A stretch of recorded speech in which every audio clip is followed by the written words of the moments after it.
नमस्कार। आज मैं फाइनेंशियल प्लानिंग के बारे में बात करेंगे। बेसिकली फाइनेंशियल प्लानिंग क्या है?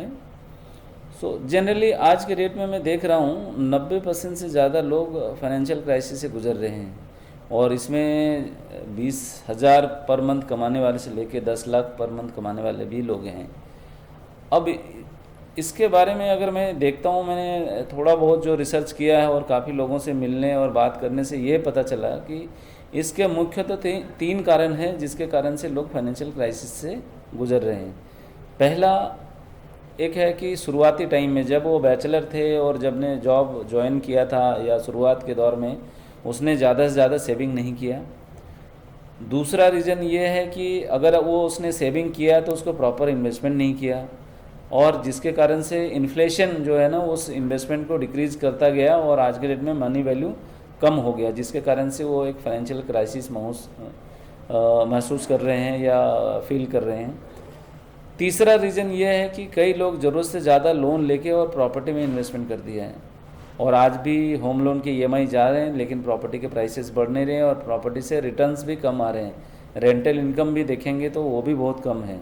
1 करोड़ की प्रॉपर्टी में रेंटल इनकम महीने का 15,000 16,000 रुपया, मैक्सिमम 20,000 रुपया आ रहा है। मतलब नोएडा वगैरह में, गुड़गांव में भी ये थोड़ा सा ज़्यादा हो सकता है, बट अलग अलग सिटीज़ में अलग अलग रहता है, तो मैं तो ये कॉमन लेके चलूँगा। जनरली प्रॉपर्टी से रिटर्न नहीं आया।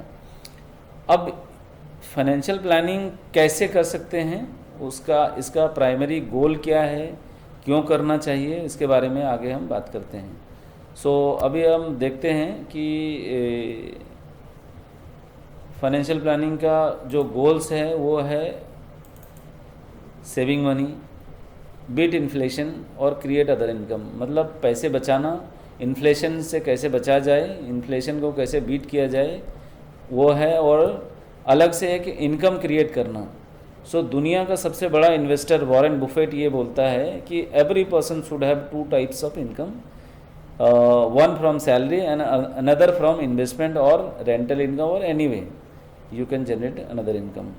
2 इनकम ज़रूरी होता है।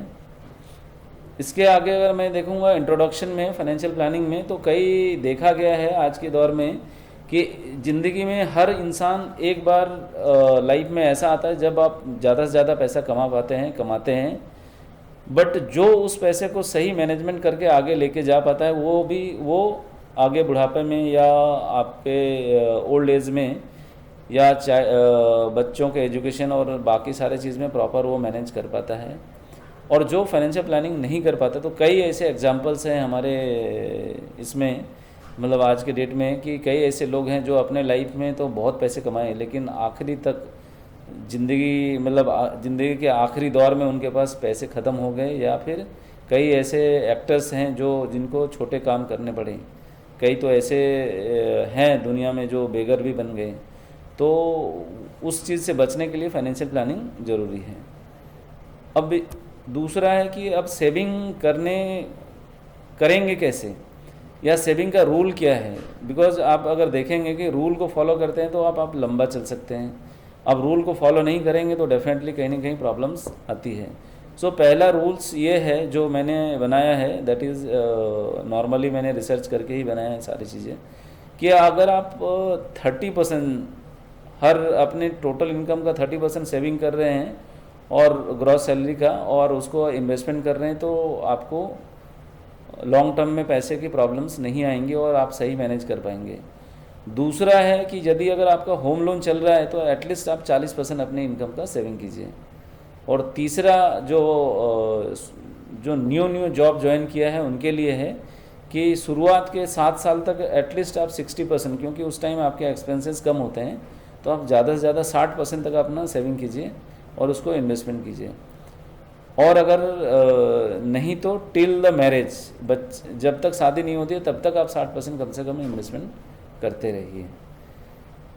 इसके आगे अगर मैं देखूंगा, अगर मैंने सेविंग तो कर लिया लेकिन इन्वेस्टमेंट कैसे करेंगे वो भी बताएंगे। बट एक 20 लाख कमाने वाले का अगर 40,000 का होम लोन का ईएमआई चल रहा है तो कितना सेविंग करना चाहिए और कितना इन्वेस्टमेंट होगा।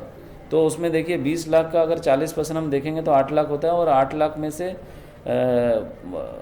40,000 का अगर EMI जा रहा है यानी 4,80,000 रुपया, तो 8 लाख में 4,80,000 माइनस करेंगे तो 3,20,000 उसको इन्वेस्टमेंट करना है, यानी महीने का 26,000 का, तो ये उनका इन्वेस्टमेंट हो जाएगा।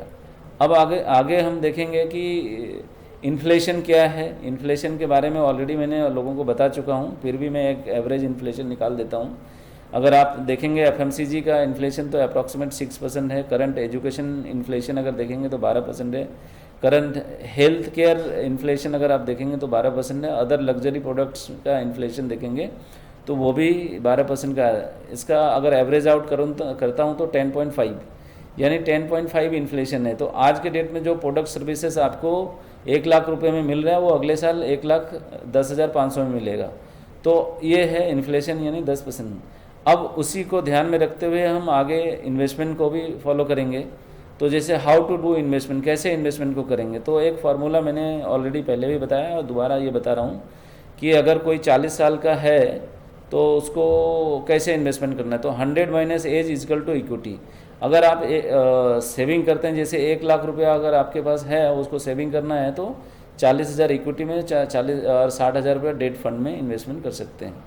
सो इसी को बताया गया है। इसके आगे अगर मैं जाता हूँ तो इसमें देखते हैं कि एक एग्जांपल दिया गया है जिसमें एक 40 साल का पर्सन है जिसका 1 लाख रुपया साल का वो सेविंग करते हैं, तो उसको सेविंग कैसे करना है उसके बारे में हम देखेंगे कि अगर वो पहला ऑप्शन लेता है कि फ़िक्स डिपॉजिट में जमा करा देता है तो 1 साल का 1,07,000 रुपये उनको मिलेगा 1 साल के बाद।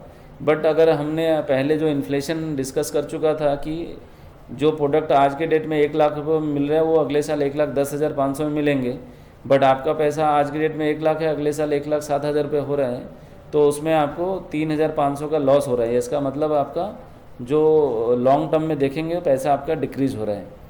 इसी को ध्यान में रखते हुए आगे अगर मैं एग्जांपल नंबर 2 देखता हूँ कि एक बंदा है जो 1 लाख रुपया साल का सेविंग करता है, बट ये 100 minus age equal to equity का फॉर्मूला को फॉलो करता है, तो जिसमें 40,000 का वो FD डाल देता है और 60,000 का उसने म्यूचुअल फंड और इक्विटी में इन्वेस्टमेंट करता है। तो जनरली देखा गया है कि अगर डेट फंड में 40,000 का FD का रेट देखेंगे तो 7% के हिसाब से इनको जो इनकम होता है वो साल के एंड में 42,800 मिलेंगे, और अगर 60,000 का जो इक्विटी में डालता है 15% का एवरेज रिटर्न लेते हैं तो 69,000 का मिल रहा है, मैंने 69,000 रुपया।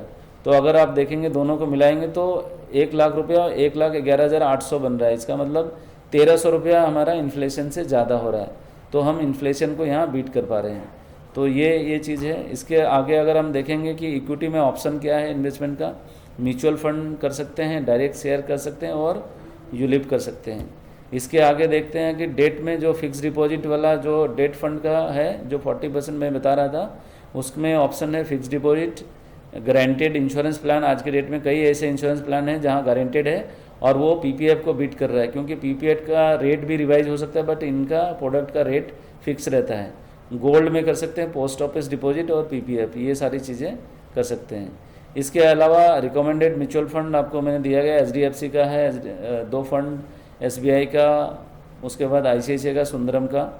इसके आगे अगर देखेंगे कि 1 साल का रिटर्न्स भी दिखाया गया है, तो मोर देन 3 साल का रिटर्न देखेंगे तो 20% से ज़्यादा ही है करीब करीब सब में।